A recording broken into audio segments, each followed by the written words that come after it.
Take a deep breath. You feeling calmer already? In this video, I'm going to show you some ideas that you can use for calming activities. I get this request from time to time and I thought I would do a new video on it. So I'll give you a whole bunch of ideas that you can work off and try and see if they work. Hey you guys, this is Christina from the Purple Alphabet, and today we're talking about calming activities.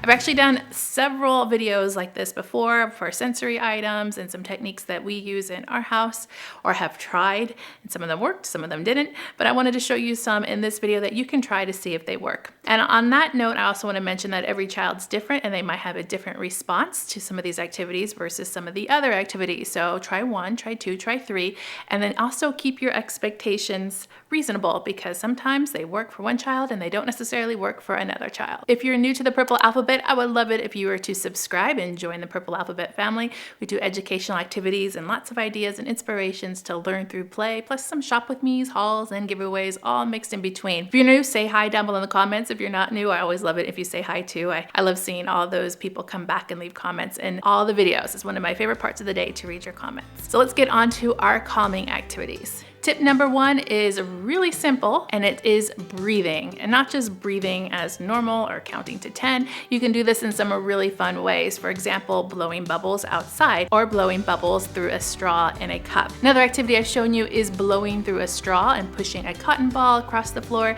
I showed this in one of my no bite activity videos. It's a really simple one to do, but it's the same exercise of just taking a deep breath and letting it out by blowing through that straw or blowing that cotton ball all the way across the floor. You can also do the basic counting to 10, 1, 2, 3, all the way up to 10 as you inhale in, and the same thing exhaling out. But if that doesn't work with you doing it, you can also try a guided video. One of our therapists recommended a couple of years ago the Elmo belly breathing exercise, and that one is on YouTube. It's free, you can go watch it. It's a really cute, I think Colby Calais in it, plus somebody else, I can't remember, but I will also link that up here in the corner so you can check it out and go right to it, and that way it's kind of a fun video to watch. Calming tip number 2 is grounding. I have 2 suggestions for you to try for grounding. The first is to go outside and go into grass, go into a sandbox, go into nature, go into a garden and looking for flowers.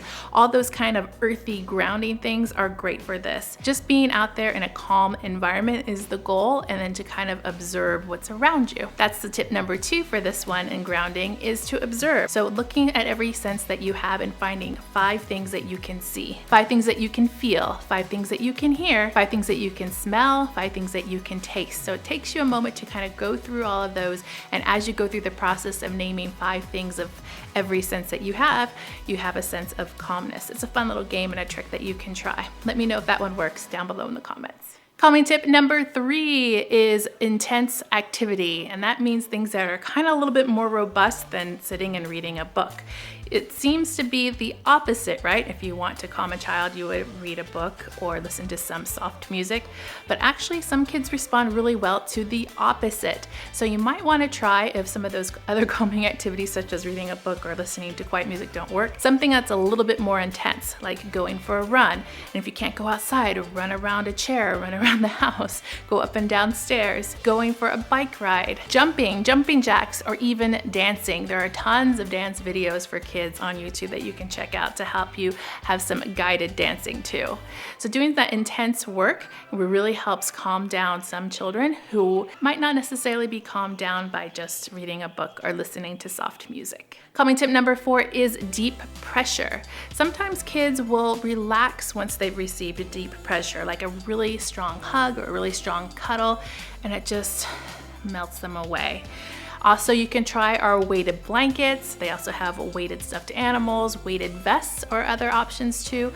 A lot of children with sensory disorders enjoy those kinds of methods, but they work for children and adults even as well. You can even try things such as body socks, which we haven't tried before, but we have tried that in therapy. And you can try just a big squeeze by putting your arms around your child and squeezing. Calming tip number 5 is change of activity, so stopping what you're doing and going on to something else. Some of those activities can involve doing a game, doing some fidget toys. I have a whole video on some fidget toys that we have tried and liked as well. Reading a book, doing some art or drawing. I know one of my daughters loves to draw and it's one of her calming activities, her go-to calming activities. Just something that is different than what you are currently doing can totally calm down someone and change their whole demeanor. Calming tip number 6 are sensory toys. So anything that involves the sensory. So if you go to the Purple Alphabet and you search and type in sensory, you're gonna see a whole bunch of different videos, from sensory bottles to sensory bins to sensory bags, you name it. So any of those that you can try.